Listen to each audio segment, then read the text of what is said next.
right, it's time for Healthline, your number one health show on radio. And today's show is going to be very special because we have a few guests who are here to talk about a topic that is very pertinent.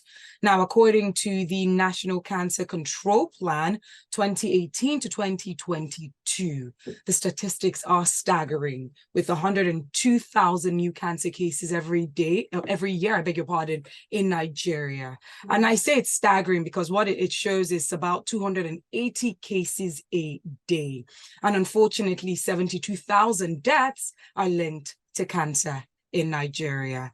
My two guests that will be having a conversation with us, one is an oncologist who will be speaking with us from the perspective as being a medical practitioner, and the other speaking with us from the perspective of a survivor. I will be introducing our oncologist. His name is Dr. Eben Adepiton, who is a consultant clinical and radiation oncologist, as well as we also have in the studio with us Fortune Ebel, who is a cancer survivor, who will be speaking with us, sharing with us his journey, his pain, and of course the hope and life after.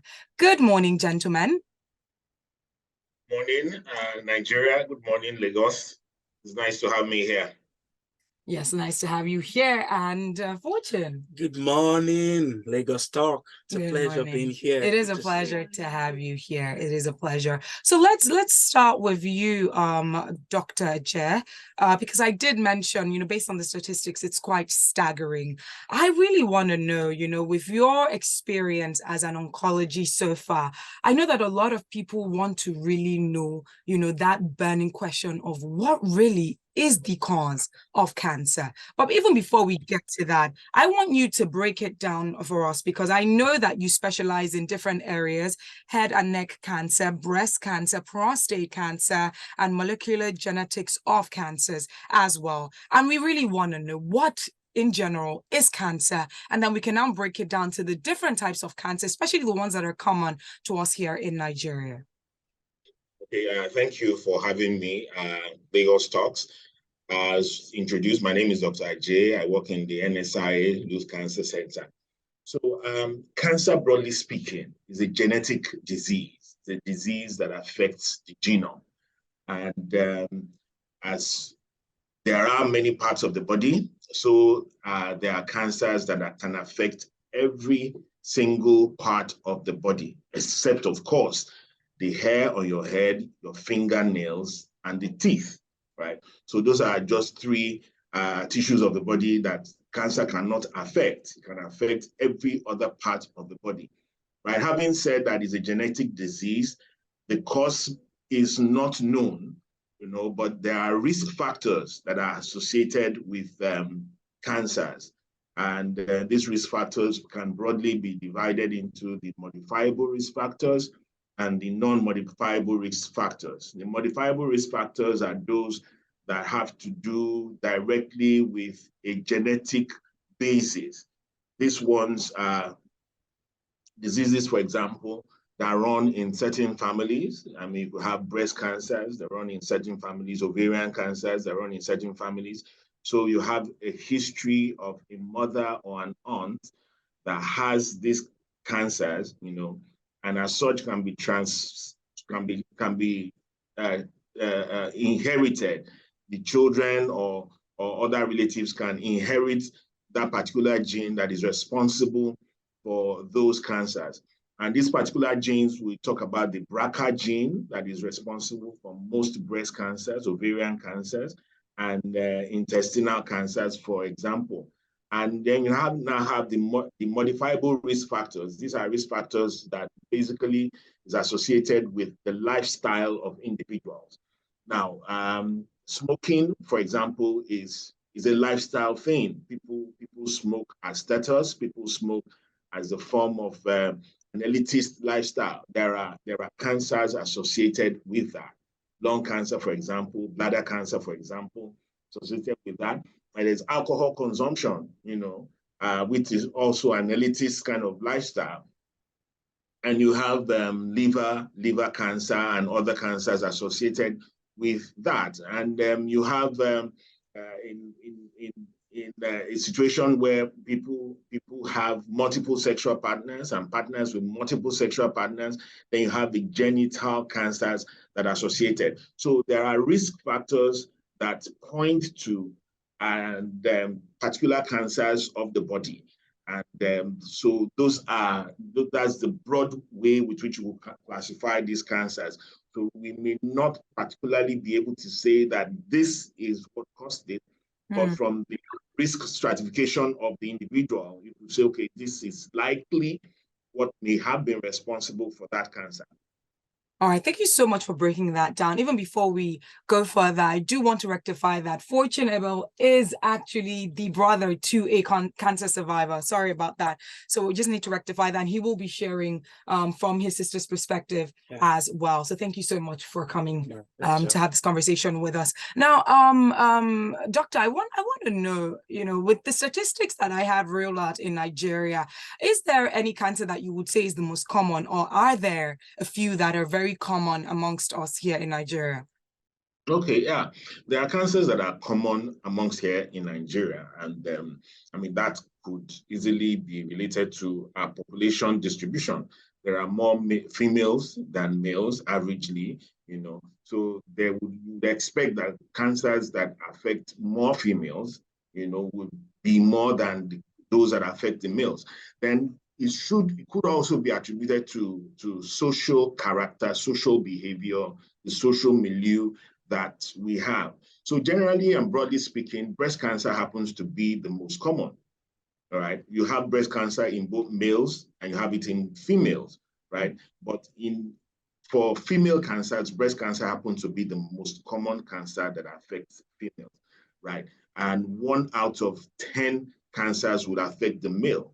So it's not just about the female gender alone, breast cancer affecting both males and females, for clarity purposes. Then you have the genital cancers, cervical cancer, endometrial cancer, that affects only the females, the female folk.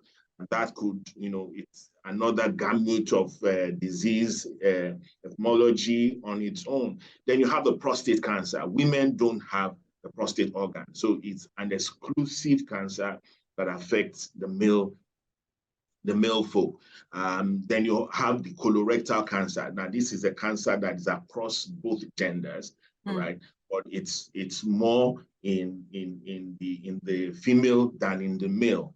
Then you have other cancers, the aerodigestive cancers, the nasopharyngeal cancers, the laryngeal cancers, the cancers that involve that we call the head and neck cancers, mostly that the population distribution is not as clear-cut as we have in breast or cervical, in breast cancer particularly, where the ratio is almost similar, but we don't have as much, we have very low lung cancer here, because we don't have a culture of smoking, unlike the West. The temperature in the West is very, very low. So this is part of the ways in which they keep themselves warm by smoking. But smoking here in our side of the world is like an elitist kind of tendency, so we don't have a lot of lung CA, even though we do have, but compared with the figures in the West, it's not as high. But it's good to note now with a surge in young people smoking, they smoke shisha, they smoke weed, they smoke all manner of things now. Yeah. So there's a gradual surge, and there will be in the next 10, 15 years of cancers that's going to be involving the head and neck, right? So there are cancers that affect every other part of the body, but it's just that emphasis and public health interest the light is beamed on some cancers more than the other cancers. But just as I told you earlier in my opening statement, the hair, the finger, and the teeth are the only organs that are not affected by cancer. Every other organ of the body can be affected by cancer. Thank you. Thank you very much for that. You know, you had mentioned in your opening statement talking about lifestyle, certain lifestyle habits of which you related to, you know, smoking in Nigeria, it being an elitist, you know, type behavior, and in the West, it being maybe closely related to their climate. I really want to know in terms of the food consumption as well. You know, now, you know, there's this general maybe joke that goes around where people say everything causes cancer. You know, the deodorant that you're using is causing cancer. You know, the processed foods that you're eating is causing cancer. I really want to know if there is any truth to that, especially regarding, you know, what we're consuming and what we are applying on our bodies as well. Okay, so back in the day, maybe the days of my parents and my grandparents, a lot of their foods are not processed. A lot of foods have high fiber. You know, they take high fiber foods, non-processed foods, and the foods are well cooked before they're taken.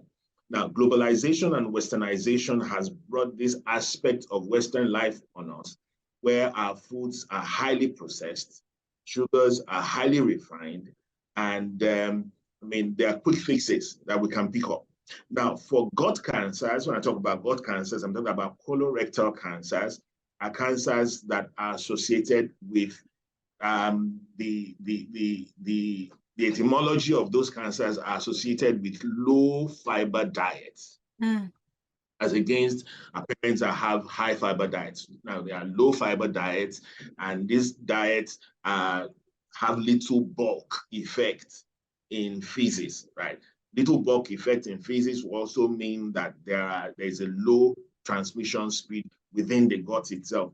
You know, so feces stay longer in the gut because they are low fiber, right? So when you have these fast foods, the implication of these fast foods is the fact that there may be a likelihood, right, in the occurrence of colorectal cancers that occupy that space.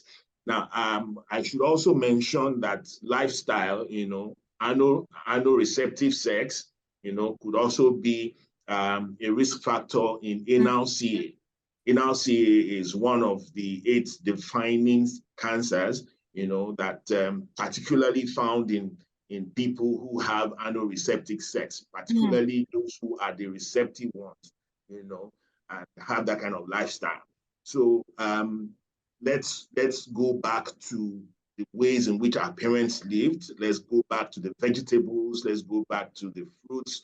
Let's go back to the high fiber diet, you know, because those are the kind of foods that help, you know, and will reduce the incidence of gut cancers, the colorectal cancers. And I must also say that having considered that, there is also the genetic end of it, you know, where you have these diseases that run in families. But that is just a small percentage. So it's got a lot to do with a kind of lifestyle that we take now and the kind of stuff that we take in. Wow, that's very loaded. Thank you very much for that. And I really do wonder how it's being diagnosed, you know, with the various types of cancers that you've ruled out to us. Are there common symptoms that cut across, or are there unique symptoms per the type of cancer? And how is it diagnosed in general? All right. So the body is a wonderful machine that God's put together. I compare the body with your car. Your car has a particular engine. When you turn it on in the morning, there's a particular sound it greets you with when you turn it on. The same thing with your body. Your body is it's a machine that God's put together, and your body has normal functions. Now, when there is a deviation from that normal function, it's a red flag for you to get to know that there's something wrong happening in a particular space that you need to pay attention to. So let's look at the woman folk, the genital urinary cancers now. We're talking about the cervical cancer, endometrial cancers, and vulvar cancer. A woman has a regular monthly cycle, right, that starts when she begins to have her monthly period. Now, that is expected because it's part of her normal physiology to have that. But when a woman begins to bleed outside her normal circle, right, it is a red flag. You should go see your obstetrics and gynecology doctor. You should see your GP and you complain that, okay, look, I'm having this bleeding outside my regular monthly circle. Now, that cannot be taken in isolation.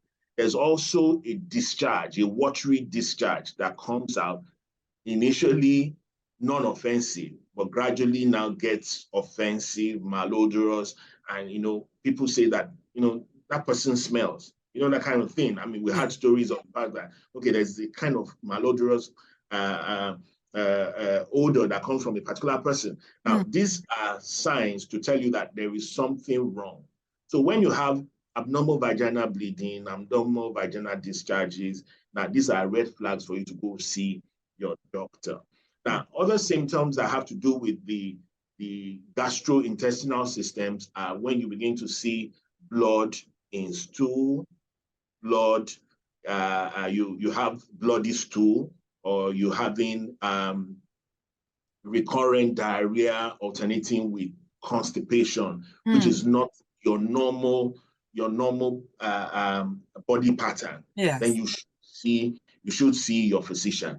Then for the cancers of the head and neck, you're coughing out blood, you're vomiting blood. These are not normal things, normal symptoms that you should see. Or ordinarily, you just suddenly feeling tired. You're feeling tired for no just reason, right? Then you should see your doctor. This is what I advocate. Every birthday celebration of yours, aside from hosting a party for family and friends, please go do a checkup. Do a checkup. That is your gift to yourself for your birthday celebration. All the Ashwe-B, the 70,000 naira Ashwe-B, 150K Ashwe-B, and all of those things that we commit to family and friends in celebration. How well do you celebrate your own birthdays? It's not enough for you to take yourself out. Part of the places you should also visit is the hospital. Go run a full check. Go check your numbers. Go do some imaging checks. Let the doctor check you out and make sure that you're fine. That is your birthday gift to yourself. So the body will always give signals to tell you that there is something happening in a particular quarters. These symptoms are not taken in isolation. Now look at the risk factors. Someone a lady who has a man friend, right, who has started having sex at the age of 8, 9, 10, right, who has multiple sexual partners, and the partners also have multiple sexual partners. Now, this lady is at risk. So aside from the symptomatology, we also look at the risk profile of this particular young girl, right? And let me say, the media is culpable for this. There's all manner of obscene videos, obscene songs that the media, visual and audio media pushes out to young people these days, and it makes this kind of lifestyle look appealing and make them look good. Now, what they don't tell us behind those lifestyle is the fact that there are dangers associated with them. So girls are introduced to early sexual activity on time. They have children out of wedlock, and they drop out of school. All these are cumulative problems that are risk associated with cervical cancer and endometrial cancers. Now, look at smoking, for example. Meet this young boy because of association with peers and relationship with other young children. He started smoking at a very young age. Now, that is going to upset the normal lining of the airways. He does that culture now for the next 10, 15 years. He probably might just be in his 35 before he gets to his middle-aged life. Something's going to be wrong, right? Because of a risk that he's exposed himself unduly to. So there are the symptoms that the body gives, and there are the risk that is associated that your doctor will have to elicit for you, that this is part of the risk. Now, how is it diagnosed? You go and see your doctor, they run some tests for you, they run some imaging also for you, and they will see that these things, there's something amiss, there's something wrong, there's something not in place here. Then intervention can be started early. People have a notion that cancer is not curable. is because we present late. When presentation is early enough, then it can be cured. In the West, there are people with 4 or 5 cancers, survival 4 5 cancers, because health for them is top notch. They have regular medical checks. So immediately it's spotted, it's picked up, and it's nipped up in the bud. Let me just talk about breast cancer before I yield the mic. Now, a woman comes with a lump. She presents with a lump in the breast and just tell you that there's nothing about it. I mean, there's nothing, just keep on observing it. But it could be a non-cancerous lump, and it could be a malignant lump. Right? For the non-cancerous lump, it may either disappear or just linger there for as long as the woman bothers, right? But for one that is a cancerous lump, the changes now begin to come. By the time she gets to discover that there is a difference in the size of either breast, then it's late as it is, right? So there's little the doctor can do, the little the oncologist can do, than having to just manage you palliatively. But if we have a culture of presenting to the hospital early enough, have a culture of doing regular medical checks, then this thing can be picked up as early as possible while the growth is still very, very small, right? And it can be nipped up in the bud. We have women who are 15 years survival, 10 years survival of breast cancer that comes to see us in the clinic. The difference is the attitude of early suspicion, early diagnosis, early treatment, then we follow them up for life. Wow, that's very, very enlightening. And just still on the female anatomy, I want you to, enlighten us about the role of the HPV shot. We always hear that, and people are not yet enlightened enough to understand what really is it. Is it necessary? Is there a particular time or age as a woman you need to take it? If you don't have the shot, does it mean that you will eventually get cancer in the future? What is the correlation? All right. So it's a whole lot, right, put together. The HPV shot, right? There is the Cervarix and the Gardasil immunizations. The immunizations against the cervical cancer, the human papilloma virus, which is the culprit for this cancer that is sexually transmitted, right? Immunization starts as early as 8, 9 years old till 13, before a sexual debut of that child. It's important. Before that child makes a sexual debut, you need to have that child have the vaccine, right? So you ask me, what happens when someone who's had multiple sexual exposures to have the vaccine? It's not been scientifically proven that the vaccine will protect that person after he or she being exposed, right? It's not been proven. So there's the best time to have it is before sexual exposure. Now you now ask me, so what happens now? I've had some, I've sown my wild oats, I've had some fall, now I'm hearing about it. Then you need to change your lifestyle. We are also an advocate for lifestyle modification. You need to modify the kind of lifestyle you have. If you're on a fast lane that could get you into trouble, then you need to get out of that fast lane and try to shed off the excess weight, the baggage that you have, so that you could live. The whole interest is loving yourself so that you could live more.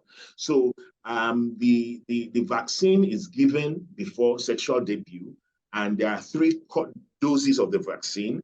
The first course, 4 weeks after, 6 months after, you're done with the vaccine. However, if someone has had some degree of sexual exposure, the vaccine has not been shown to do some protection. The vaccine does not give you any protection after exposure. However, it does not mean that such person is going to come down with the cancer. It takes the HPV between 10 and 15 years, after infection to develop into a full-blown cancer. Wow. And if that, it takes someone who's been exposed to have a re-exposure, have another re-exposure, continuous exposure to have that change happen, because the cell lines, there are native cell lines to different organs in the body.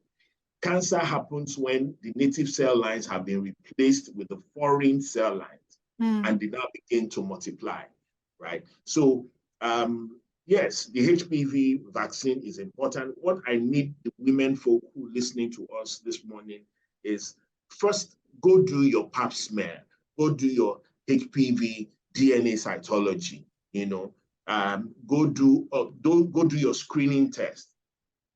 When you do your screening test and your screening test comes out safe, then you know that, okay, at this point now I need to watch it. I need to modify my lifestyle to make sure that my lifestyle does not put me at risk. Then even when the result is not as favorable because there are pre-invasive stages of this disease, it shows the first stage, second stage, third pre-invasive stage before you have the invasive disease. There are steps that can still be taken to salvage the situation. So, okay, that's my take. So I just yield the mic. Yes. I know that you're saying that you're also working side by side with the show, and I really need you to just stay for maybe an extra 5-10 minutes because I want us to get into the treatment. But before that, Fortune is here and he's going to be speaking from the perspective of his sister who is a cancer survivor. I know that, based on the stories that we've heard and the things that we've seen, it's one of the most difficult places to be, journeying through the treatment of cancer and the different scary moments that might come alongside it. So I want you to tell us, what that journey was like for your sister from diagnosis. Was there any, ailment that came that led to her going to the hospital, or were there symptoms that she was seeing? How did she get diagnosed with cancer, and what cancers were, if you're willing to share? Hey, Doc. Thank you for orchestrating my being here. It's good to see you, sir. Good to see you. Good morning. So I kept getting this call last year about my sister being sick periodically. And like the doc said, it was unusual. And I thought, well, it's the normal thing. Okay, we send money. You guys go treat her. My siblings, no parents anymore. And then it was consistent. And then October last year, they said she has to go for a surgery. I'm like, what surgery? Nobody could talk to me in clear terms. Well, we still sent money. And then after the surgery, I got to know that she's been bleeding since February last year. And after whatever surgery they did, the bleeding kept coming. So I insisted, you know what? I'm not sending a dime anymore. Let her come over to Lagos. I want to go for proper diagnosis so that whatever the situation is arrested once and for all. I never knew what I was getting into. Wow. Because prior to now, I've never had any experience of someone close to me having cancer or whatever. And then they brought my sister, and she was a complete shadow of the sister I used to know. Tiny, skinny, couldn't recognize me. And of course, I made some calls, one amazing Edna in church. They gave me all the necessary counsel. Some were like, take her back home. You can't do this. She can't stay with you. It's too late. Well, we made all the inquiries, and then Luth to the rescue. First, I sent her to a hospital in Ilorin for about 11 days. We said, let the diagnosis be done based on advice. And once they brought her back, difficult period at the time of the Nigerian financial issue, they brought her back the next morning, straight to Luth. I had never been to Luth prior to this time.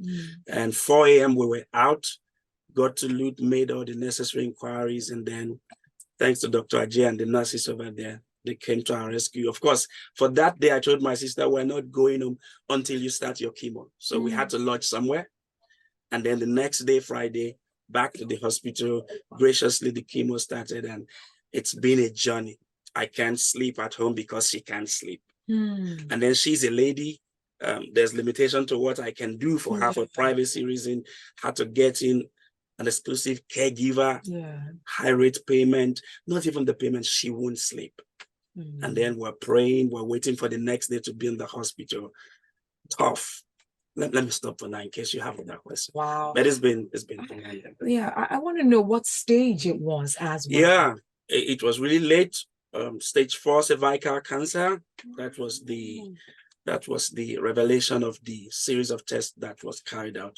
And of course, we submitted everything to Luth.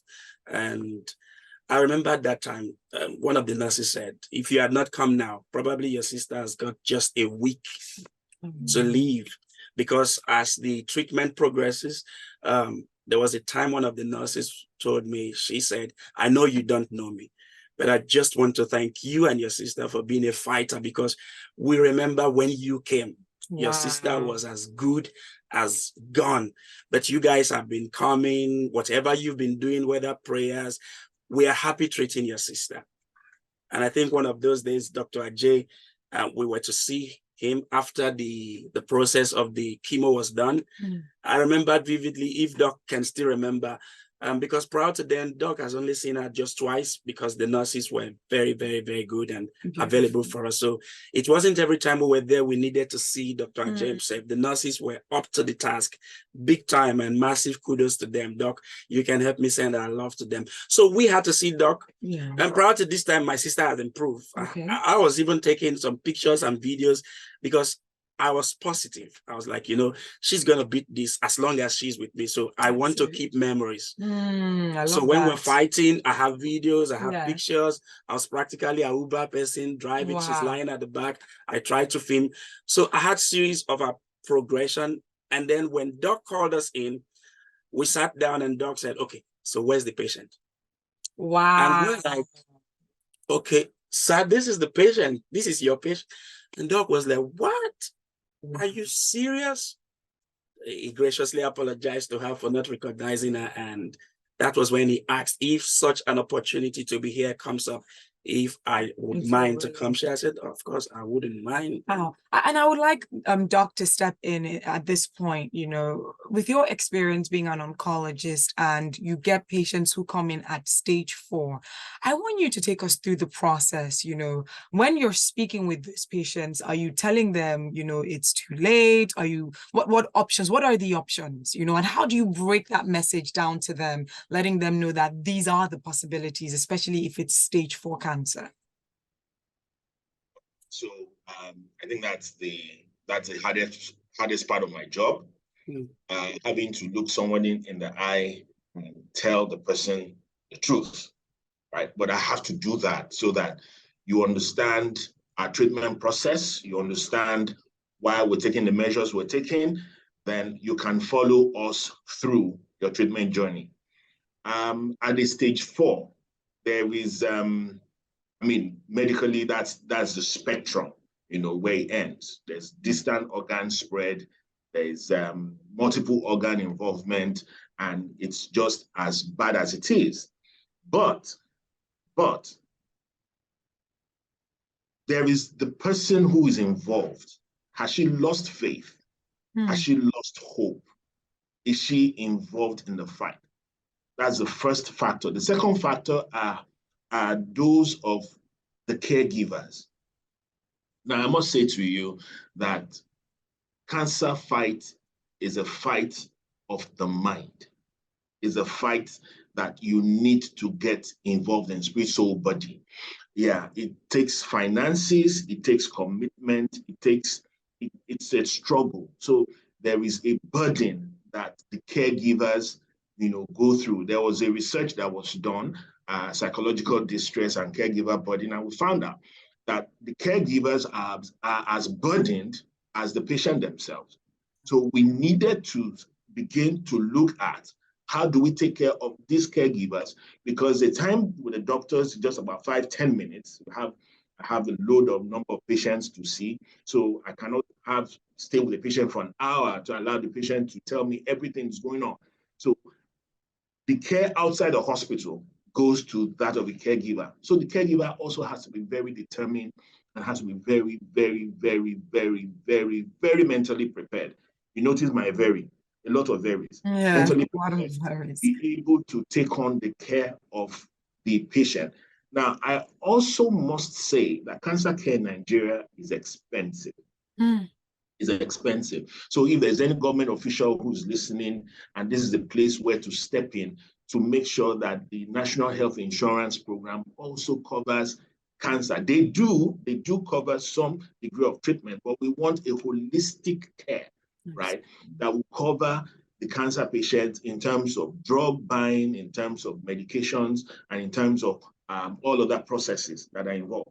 Now, I must say that the NSIA, the NSIA Luth Cancer Center is the foremost cancer center we have in Nigeria, and indeed the West Africa sub-region. Yeah, we have three machines, 2 LINAC and 1 Axion machine that caters for the teeming number of patients that we see here. We also have a group of doctors and well-trained nurses that are involved in the care. So it's a whole team working together. When he came, I mean, you heard his story. There was the role that the nurses played. There was the role that the doctors played. There was a role he played. Yes. And there was a role of a patient. Now, I decided, or the team decided, we're going to push this story out because we usually don't hear these success stories in cancer care. Wow. A lot of people don't know that we have this beautiful story in cancer care. Now, I can remember when he walked in, the first time I saw that woman, and the next, about the 4th or the 5th visit that she was going to make, I did not recognize her because she had completely transformed. Thank you, brother, for the care that you gave to your sister. And I know it was very heavy on you, but we're telling that story today because I'm still recovering. Because God is faithful, and you were there to take the baton headlong and to run with it. I couldn't recognize her. I had to apologize. And Madam, I'm so sorry. I mean, you've done beautifully well. You've done beautifully well. She had metastasis to the lungs. The whole lungs was taken over. She could barely breathe. But by the time she finished her medication, she walked into my consulting office. It was beautiful. It was beautiful. That is an absolute. Prior to then, she was on wheelchair. Wow. Prior to then, she was on wheelchair. She couldn't move. I mean, she was breathless. And when I was going to see her at the 5th visit, I mean, she was beautiful. And I want to thank the establishment, want to thank the brother, want to thank God, want to thank everybody. So that's why we said, let's put this message there. Even at the stage 4, there is still hope. So it's not that people say that this cancer is stage 4. And that's it. The end of your days, and that's it. Wow. No, you need to still be able to put some effort to it. Absolutely. Patient survives. Absolutely. And I love the fact that you also even mentioned thank God, because I really want to know the role that your faith also played in all of this, you know, with you as a medical practitioner, doctor, and also with you, Fortune, because I've heard so many stories, I've heard testimonies as well. You know, it's a very tough terrain to be at, especially seeing your loved one go through something like this. So I want to know the role that your faith in God played in this entire journey. I think it's something that is very important to highlight as well. You know, like I said, I never knew what I was getting into when I asked for my sister to be brought to my place. If I knew, probably I would have said, you know what, let me send money so you guys deal with this. And when I saw her, coupled with some well-meaning friends who advised that I take her back, I prayed. It was a casual prayer. But about 10 minutes later, one thing I heard was, this is not a death sentence. Amen. This is a curve in life's process. Wow. Those were the specific words. And boom, those words like energy into my spirit. I said, you know what? You're not leaving. You're not dying here. I'm going to do my best, even if it's for you to live another 1 week. The bottom line is this: you are not dying here. So this is going to be war. You have to be mentally prepared. And there were times I had to fight with her, insisting that she adheres to whatever the medical experts have said we should in terms of food, taking her medication, because she complains that these things are too powerful. That it just days, and I'm like, you have to. So I remember then every 12 a.m. I'm praying. Wow. I'm praying. At a point, they said I wasn't sleeping. I had issues with my eyes. These are new lenses. I would pray and declaring that, coupled with the medications, death far from here. So medicine is very important. Like I already shared, Luth, thank you, Luth. I know we're not done with the process, but I'm grateful for every single other day my sister is privileged to see. every medication was backed up with prayers. For those who believe in the communion, it was our daily bread, and we kept praying. And trust me, I have pictures here.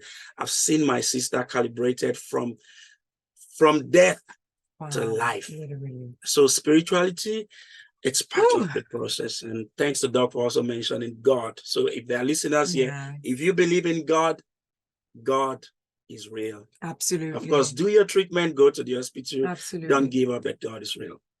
Amen. Wow, that is absolutely amazing. It's very inspirational, and I love the fact that we've told this story. Doc, like you mentioned, it's very important that these stories are told for those who are listening as well, to understand that you might have gotten to this point where unfortunately it was late detection, but it doesn't mean that that is a death sentence. It doesn't mean that that is the end of the road. You know, there is still light at the end of the tunnel, you know, with adhering to medical advice, the treatments, as well as, you know, your hope and your faith in God as well. All these things definitely do work. Thank you so much for taking out time to have this conversation with us. And thank you so much, Doctor. I will definitely be reaching out to you ever so often, because we need to have more conversations such as this. We need to ensure that we are sensitizing people, especially as regards the role that we play in our lifestyle choices to better our health. It is very important. These are the conversations that need to be had.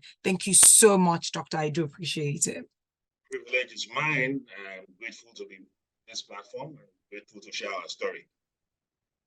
All right, thank you, and thank you, Fortune. Thank you so much for having me. Thank it was you a so pleasure. much. And our love to your sister as well. I will. She'll get your message. Thank you.